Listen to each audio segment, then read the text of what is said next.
Yeah, it's very important. We've got to keep changing. So like, this whole debate that there is about co-living and how people just don't think that co-living is a good tenure. Well, who are they to decide that? If people want to live like that, then they should be allowed to live like that. What is it the real estate sector can't decide that there shouldn't be any co-living? I mean, it's just so pedantic, I think. How can we provide enough housing to meet the growing population over the next few years? Delivering housing in London is going to be challenging over the next few years. With land and space at a premium, we need to innovate. Here at Fruition, we're looking at air rights. Recent research says there's opportunity for 40,000 new homes by going upwards, and they're brownfield sites and should be delivered. Recently, we delivered 4 new homes over an existing occupied building called The View. That has delivered homes where no one saw homes before, and therefore we think this is something that we can continue to do in other locations. We have a new upcoming project which is going to be delivering homes over an industrial site in a regen area, and again, shows that there are homes everywhere if you look for them.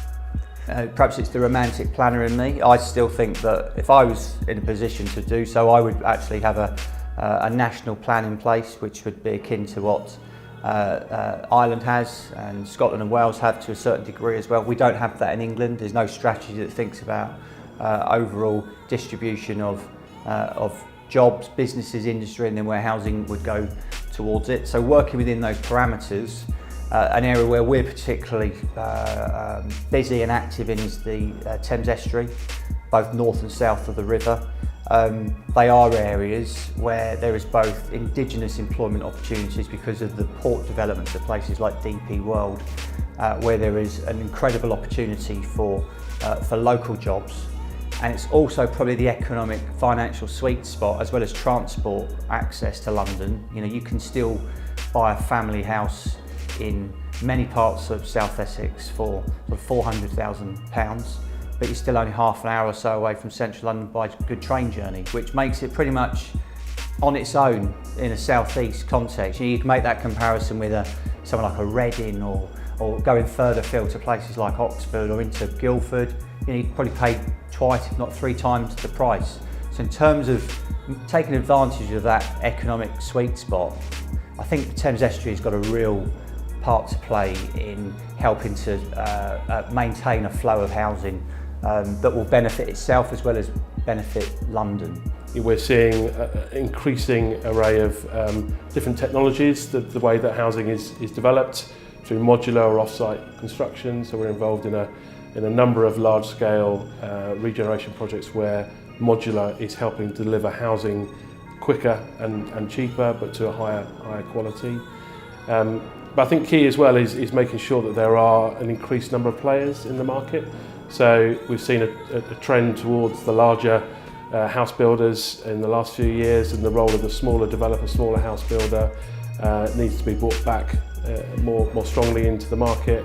And local authorities obviously themselves are developing their own capabilities to develop as well, which all needs to happen, all needs to move forward. Delivering homes is not just about finding sufficient places to build, it's also about the funding problem. As an SME, we find it quite difficult to raise finance sometimes, and so we've had to look at alternative options.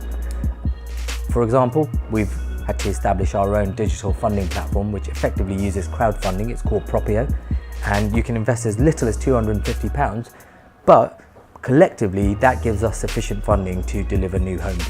And The View, which was our air rights scheme, was delivered using crowdfunding.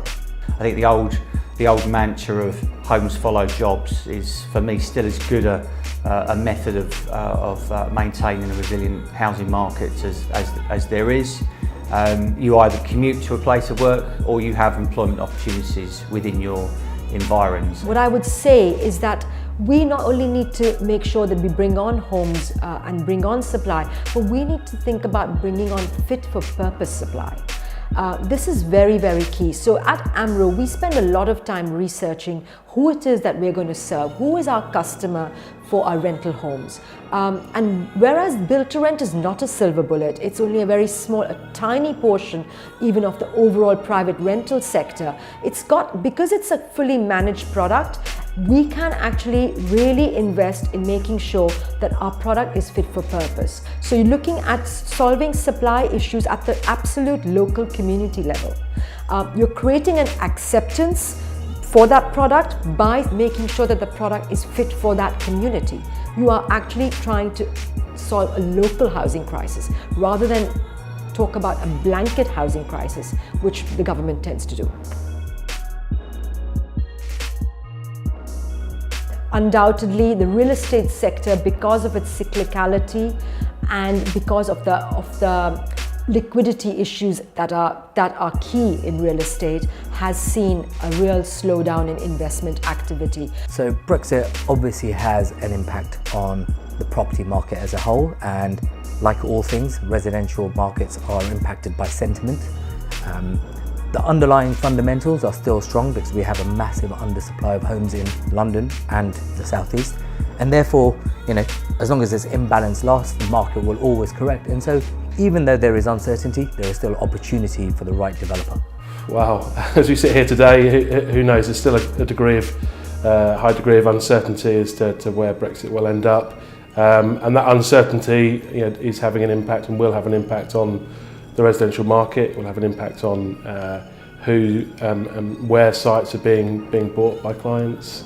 It'll have an impact on the planning system as well, because uncertainty breeds further uncertainty, and we're already seeing that in the plan making process, where authorities are making judgments on future population estimates that lead to real uncertainty as to the level of new housing they should be planning for.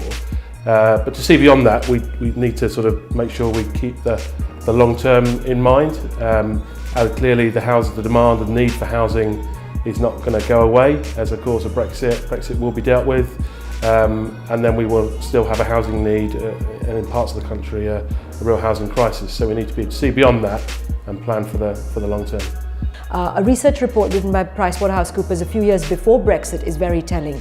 So what the report said was London is going to go from becoming mainly a home ownership environment to a renter's environment. So 60% of London is going to go towards private rented accommodation by 2025. And that report was written way before Brexit was even on the table. What that tells us is that if your underlying principles of investment are strong and robust, and you are not playing to the cyclicalities of economic and political cycles, then your investment strategy can withstand Brexit and equally anything else like it.